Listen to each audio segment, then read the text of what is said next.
Hello guys, I hope आप सभी अच्छे होंगे। इस वीडियो में मैं आपके साथ कुछ टिप्स एंड ट्रिक्स डिस्कस करूंगा रीडिंग के बारे में एंड ये डेफिनेटली आपका बैंड स्कोर बूस्ट करेगी। हो सकता है कि कुछ स्टूडेंट्स को इसके बारे में ना पता हो, सो वीडियो को स्किप मत करना बिकॉज इससे आपकी बहुत हेल्प हो सकती है। सो जब भी आप रीडिंग के पैसेज सॉल्व करते हो, आपको हेडिंग्स, MCQ एंड एक आपको पैराग्राफ में इंफॉर्मेशन फाइंड आउट करनी होती है। इन तीनों में से आपको एक ना एक क्वेश्चन तो देखने को मिलेंगे ही एग्ज़ाम में। सबसे इम्पॉर्टेंट चीज़ क्या होती है, चाहे वो हेडिंग्स हो, चाहे वो इंफॉर्मेशन मैच करनी हो, चाहे फिर कोई MCQ हो, उनमें जो लास्ट पैराग्राफ होता है किसी पैसेज का या फिर लास्ट सेकंड पैराग्राफ होता है, जो लास्ट 2 पैराग्राफ्स होते हैं ना, 90% चांसेस होते हैं कि उसमें वो क्या मेंशन करते हैं फ्यूचर के बारे में।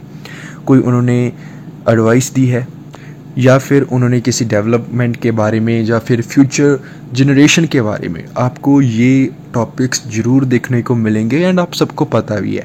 बट वहाँ पे स्टूडेंट्स क्या मिस्टेक कर देते हैं, जब वो क्वेश्चन होता है उसमें या तो वो लास्ट सेकंड पैराग्राफ उसका आंसर होता है या फिर लास्ट वाला होता है, बट वो थोड़ा कन्फ्यूजिंग होता है, उनमें दोनों में कीवर्ड्स मैच कर रहे होते हैं। सो उन पार्ट को ध्यान से आपने फिगर आउट करना है उस पार्ट को, ताकि उसमें आपका जो स्कोर है वो कम ना हो। बहुत बच्चे इस चीज़ को इग्नोर करते हैं। आप ट्राई करके देखना हेडिंग्स में या फिर आपको जिसमें इन्फॉर्मेशन मैच करनी है, आप में एक ना एक पैराग्राफ होगा यहाँ पे वो पूछेंगे कि कौन से पैराग्राफ में फ्यूचर के बारे में बात हुई है, फ्यूचर जनरेशन के बारे में बात हुई है, या फिर आगे कौन से उन्होंने सोल्यूशंस दिए हैं। तो ये एक मैं आपको मेथड बता देता हूँ बिकॉज उन दोनों में से कोई एक होगा एंड वहाँ पे आपको अंडरस्टैंडिंग आपकी होनी बहुत ज़्यादा ज़रूरी है। अगर आप उसको अंडरस्टैंड नहीं कर रहे हो तो वो आपका क्वेश्चन गलत हो सकता है। एक और क्या चीज़ हो सकती है, अगर 7 क्वेश्चंस हैं, वहाँ पे लिखा हुआ है इन्फॉर्मेशन में भी आपने इसमें इन्फॉर्मेशन मैच करनी है कि आपने अब यू में वहाँ पे कई बार लिखा कि आप इसमें कोई भी लेटर एक से ज़्यादा बार यूज़ कर सकते हो एंड वो हमेशा होता है। अगर वहाँ पे लिखा है ना तो इट मीन्स कि 2 क्वेश्चंस का सेम आंसर आएगा, ये 100% कन्फर्म है। अगर वहाँ पे नहीं लिखा तो वो कभी नहीं आता। जो इन्फॉर्मेशन जब आप मैच कर रहे होते हो, ये क्वेश्चन आपको जरूर मिलेंगे, चाहे पैसेज 1 में आए, 2 में आए, 3 में आए, एंड ये सबसे इंपॉर्टेंट क्वेश्चन है। इसमें अंडरस्टैंडिंग बहुत ज़्यादा मैटर करती है।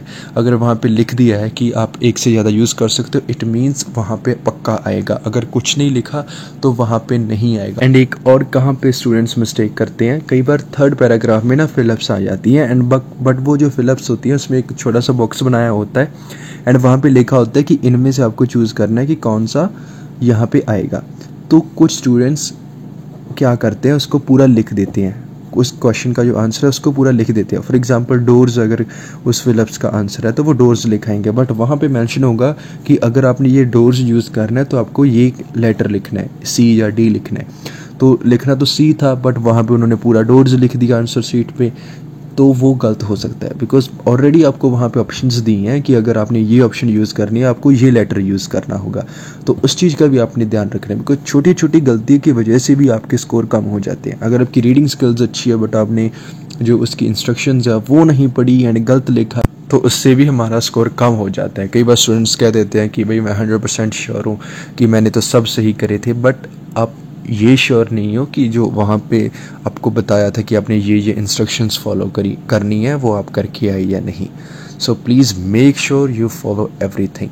तो हमने क्या क्या डिस्कस करा, एक तो ये कि हर एक पैराग्राफ में आपको फ्यूचर के बारे में थोड़ी बहुत डिस्कशन आपको मिलेगी हेडिंग्स में या फिर लिस्ट ऑफ हेडिंग्स कह सकते हैं।